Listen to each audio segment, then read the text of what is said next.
ہوتا ہے، کلمہ پڑھتا ہے، اس کے لیے ہجرت فرض ہے، مدینہ آنا اس کے لیے فرض۔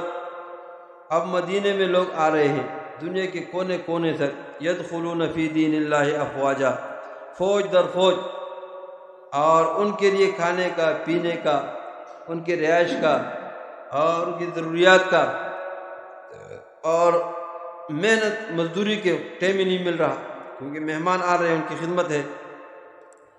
تو انصار مدینہ چونکہ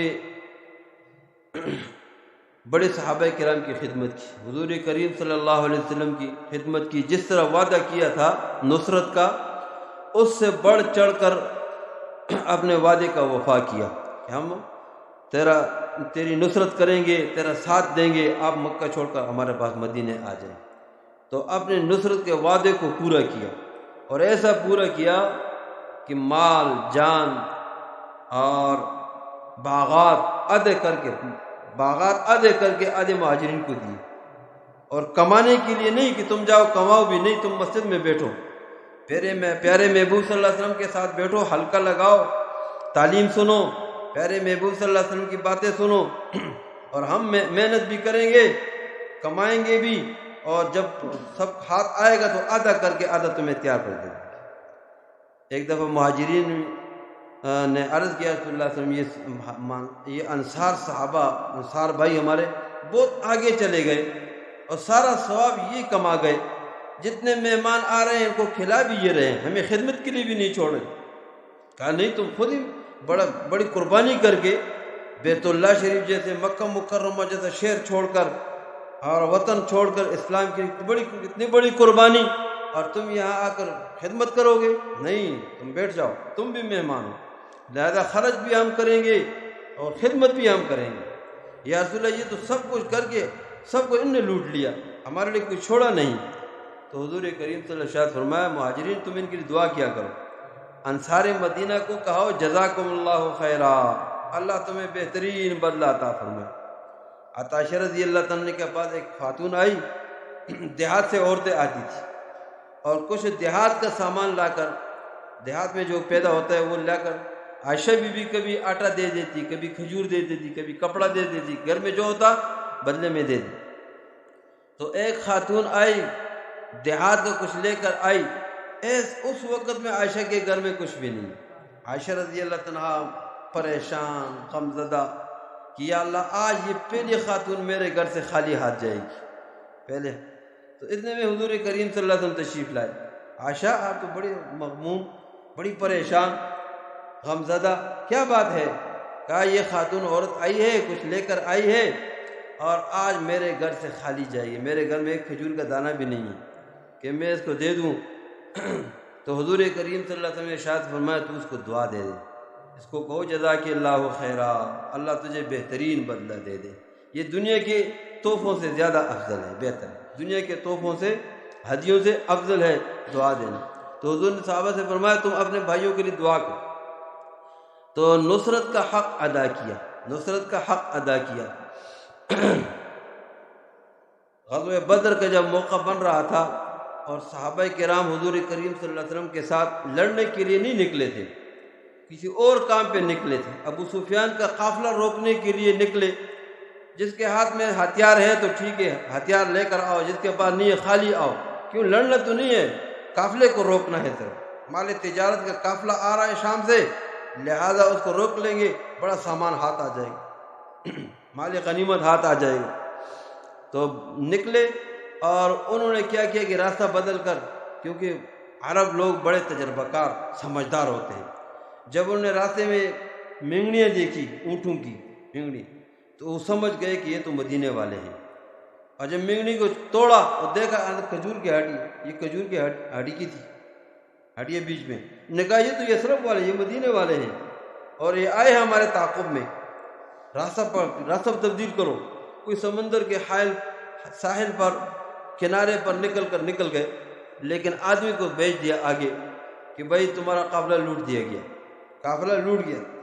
تو وہاں سے پھر کافر تیار ہو کر ابو جہل نے اعلان کرا دیے، دیہاتوں میں، آس پاس میں 1000 مسلح افواج تیار کر کے اور آگے۔ جب آئے تو اس نے کہا بھائی ہم خیر سے نکل آئے ہیں، لہٰذا نہ جاؤ، انہوں نے کہا نہیں، یہ اتنے جرت کرتے ہیں ہمارے کافرے کو لوٹتے ہیں، ان کو ختم ہی کر کے آتے ہیں، ختم کر کے۔ تو غزوہ بدر اس ترتیب سے بنا، تو اس میں بھی انصار مدینہ آگے چلے۔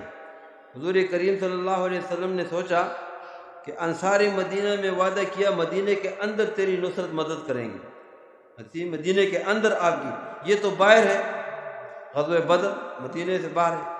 تو کہا یہ تو باہر ہے، باہر کا پتہ نہیں ہے یہ ہمارے ساتھ جائیں گے نہیں جائیں گے۔ کہا کہ صحابہ تمہارا کیا رائے ہے، تمہاری کیا رائے ہے؟ ہر ساتھیوں کو بیٹھا کر پوچھ رہے ہیں۔ تو ابو بکر رضی اللہ تعالیٰ اٹھ کے تقریر کرتے ہیں، حضرت عمر تقریر کرتے ہیں، صحابہ مہاجرین تقریر کرتے ہیں، حضور پھر کرو، پھر بتاؤ۔ تو انصار مدینہ سمجھ گئے کہ یہ تو انصار سے پوچھ رہے ہیں، مہاجرین نے تو بہت تقریریں کی، بڑے جذباتی تقریریں کی۔ تو انصار مدینہ سعد رضی اللہ عنہ کھڑے ہو، تو کہا کہ یا رسول اللہ آپ ہم انصار سے پوچھنا چاہتے ہیں؟ حضرت معاذ رضی اللہ عنہ کھڑے ہو گئے، یہ بھی انصار کہ ہم سے پوچھنا چاہتے ہیں؟ کہا ہم بنی اسرائیل کی طرح نہیں ہیں، بنی اسرائیلی موسیٰ علیہ السلام کی بنی اسرائیل کی طرح کہ انت وربک فقاتلا انا ہاہنا قاعدون۔ موسیٰ علیہ السلام کہا تو تیرا رب جا کر لڑ، ہم یہاں بیٹھے کے تماشا دیکھیں گے۔ ہم وہ نہیں ہیں، ہم کہیں گے کہ آپ بھی جائے، تیرا رب بھی ہو، اور ہم ساتھ ہوں گے، قدم قدم پہ ساتھ ہوں گے۔ اگر آپ ہمیں کہیں کہ آگ کے سمندر میں چھلانگ لگا دیں، ہم تاخیر نہیں کریں گے، لگائیں گے، چھلانگ لگائیں گے۔ تو پھر حضور کریم صلی اللہ علیہ وسلم خوش ہوئے اور دعائیں دی، اللہم لا عیش الا عیش الآخرہ فاغفر الانصار والمہاجرہ۔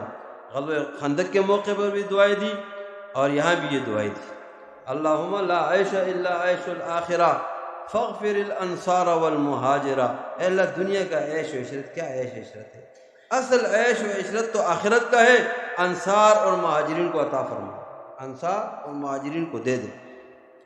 اور صحابہ کرام جواب میں کیا فرماتے، عرض کر رہے ہیں کہ نحن الذین بایعوا محمدا علی الجہاد ما بقینا ابدا، ہم نے بھی کمر کسا ہوا ہے، باندھا ہوا ہے، جب تک زندہ رہیں گے حضور کا ساتھ دیں گے۔ ہم نے ہاتھ پہ ہاتھ بیعت کیے، پیارے محبوب کے ہاتھ پہ بیعت کیے کہ موت تک لڑیں گے، موت تک ساتھ دیں گے، ہم پیچھے ہٹنے والے نہیں۔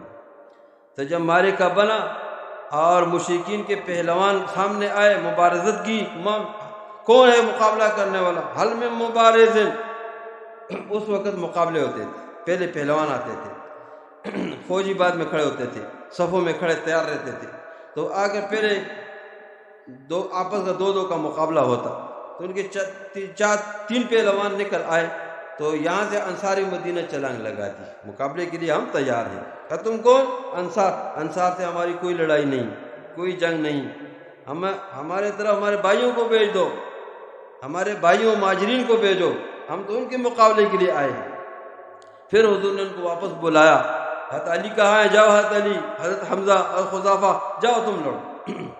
پھر مہاجرین آئے اور مقابلہ کیا۔ تو غزوہ بدر مشکل اس لیے تھا کہ قریبی رشتہ داروں کا آپس میں لڑائی تھی، قریبی رشتہ دار، باپ بیٹے کی لڑائی تھی، چچا ماموں، چچا بھتیجے کی، ماموں خورے کی لڑائی آپس میں۔ حضرت عبد الرحمن رضی اللہ عنہ جب بعد میں مسلمان ہوئے، عرض کیا کہ حضرت ابو بکر رضی اللہ عنہ سے کہ ابو، غزوہ بدر میں آپ ایک موقع پر میرے تلوار کے نیچے آ گئے تھے، لیکن میں نے باپ سمجھ کر ہاتھ روک دیا، میرا والد ہے، باپ ہے۔ تو حضرت ابو بکر رضی اللہ عنہ نے فرمایا، بیٹا اللہ کی قسم اگر تو میرے تلوار کے نیچے آتا، کبھی بیٹا سمجھ کر آپ کو نہ چھوڑتا، سیدھا جہنم رسید کرتا، تو پہنچا دیتا جہنم میں، تو اسلام کے خلاف آتا ہے، نکلتا۔ تو اس لیے غزوہ بدر والے اللہ پاک نے معاف کیے، غزوہ بدر والے شان والے ہیں، جتنے جو بھی ہوا ان سے ان کے لیے چھوٹے، بس مرنے تک اب تم درگزر ہو، معاف، درگزر اور معاف۔ تو صحابہ کرام مکہ مکرمہ کے اندر ہاتھ روکے ہوئے اور تکلیفیں برداشت کر رہے ہیں۔ مدینے میں ہاتھ کھل گیا، لیکن پھر بھی مالی کمزوری بہت ہے، کیونکہ کمانے کے لیے ٹائم نہیں اور خرچ کرنے کے موقع زیادہ ہے، خرچ زیادہ، اس لیے پھر یہ